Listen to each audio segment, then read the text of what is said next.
untuk yang pertama-tama kita stabilkan timbangan terlebih dahulu. Untuk timbangannya kita mulai dari 0. Di praktikum kali ini kita akan menguji 100 gram garam. Usahakan timbangan benar-benar dari 0.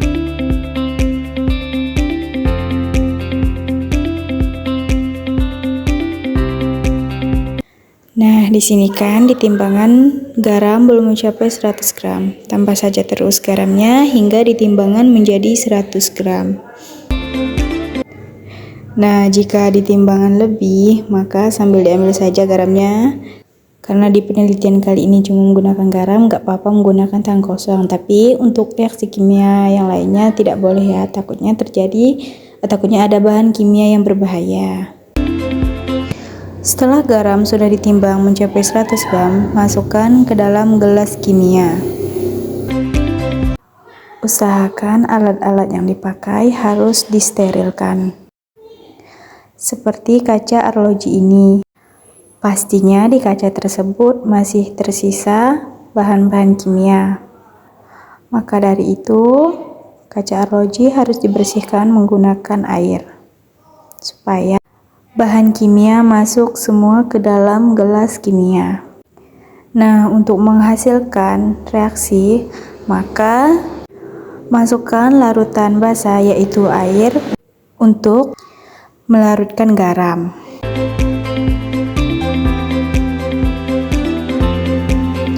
Aduk-aduk supaya garam terlarut ke dalam air.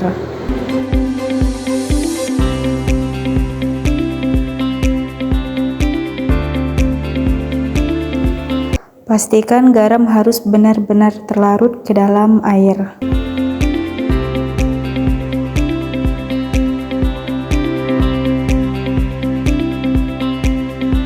Pastikan pengaduk juga benar-benar harus steril. Supaya tidak ada bekas-bekas zat yang menempel. Jika garam sudah terlarut, langkah selanjutnya yaitu kita masukkan ke dalam labu Erlenmeyer.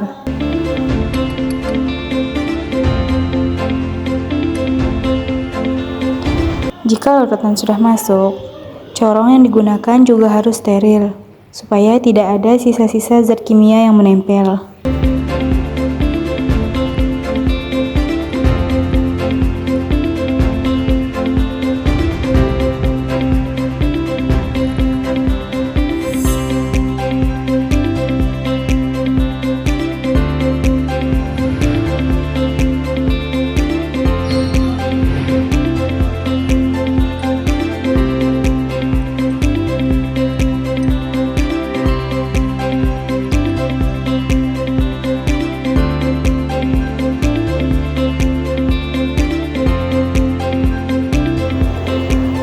Jika sudah, langkah selanjutnya yaitu masukkan zat pelarut hingga mencapai meniskus line.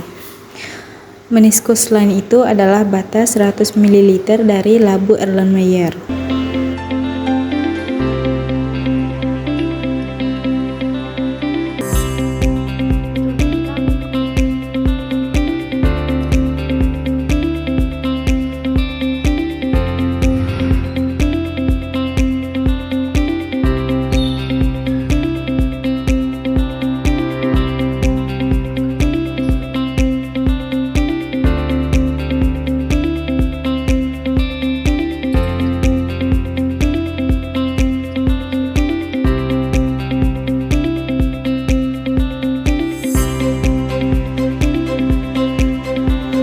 Jika sudah mencapai meniskus line,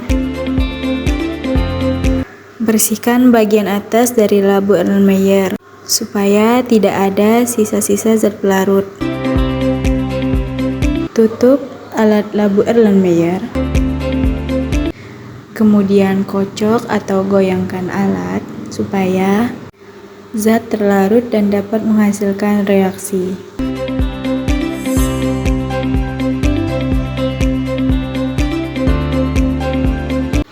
Jika sudah selesai, kasih label pada hasil penelitian supaya tahu apa jenis reaksi kimia yang diteliti.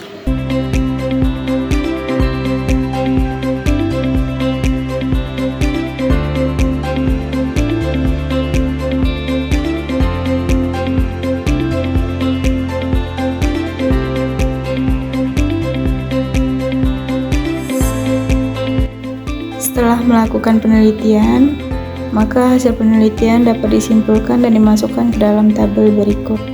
Yang pertama ada nama bahan yaitu natrium klorida. Selanjutnya ada rumus kimia yaitu NaCl. Selanjutnya ada berat molekul yaitu 58,44 gram per mol. Terus untuk warnanya berwarna putih. Berat yang ditimbangnya 100 gram. Dan yang terakhir volume labu ukur 100 ml atau dikonversi ke liter menjadi 0,1 liter. Setelah itu, mari kita menghitung molaritas dan mol zat terlarut. Yang paling pertama yaitu kita mencari massa relatif atom terlebih dahulu. Di sini kita mencari massa relatif atom NaCl. Yang pertama menghitung atom Na. Massa atom Na adalah 22,990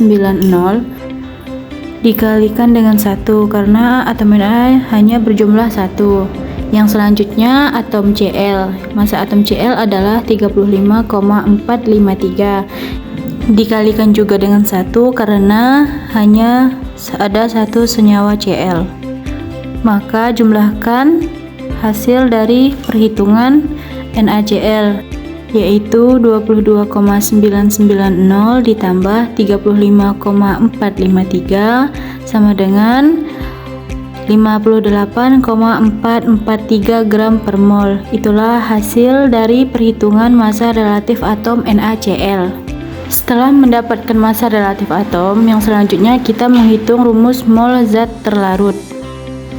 Untuk rumusnya yaitu mol zat terlarut atau mol sama dengan massa zat atau gram per massa relatif atom atau gram per mol.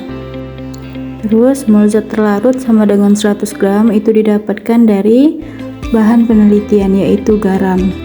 Per 58,44 gram per mol itu didapat dari hasil perhitungan massa relatif atom. Maka hasil dari 100 gram per 58,44 gram per mol yaitu 1,71 mol atau dapat disimpulkan bahwa mol zat terlarutnya adalah 1,71 mol. Itulah hasil dari perhitungan mol zat terlarut. Yang selanjutnya atau perhitungan yang terakhir yaitu mencari molaritas. Untuk rumusnya yaitu molaritas sama dengan mol zat terlarut atau mol per volume larutan atau liter. Untuk menghitungnya yaitu mol sama dengan 1,71 mol per 0,1 liter. Maka hasilnya adalah 17,1 mol. Dari beberapa perhitungan ini dapat disimpulkan bahwa massa relatif atomnya adalah 58,443 gram per mol. Terus mol zat terlarutnya yaitu 1,71 mol dan yang terakhir yaitu molaritasnya adalah 17,1 mol.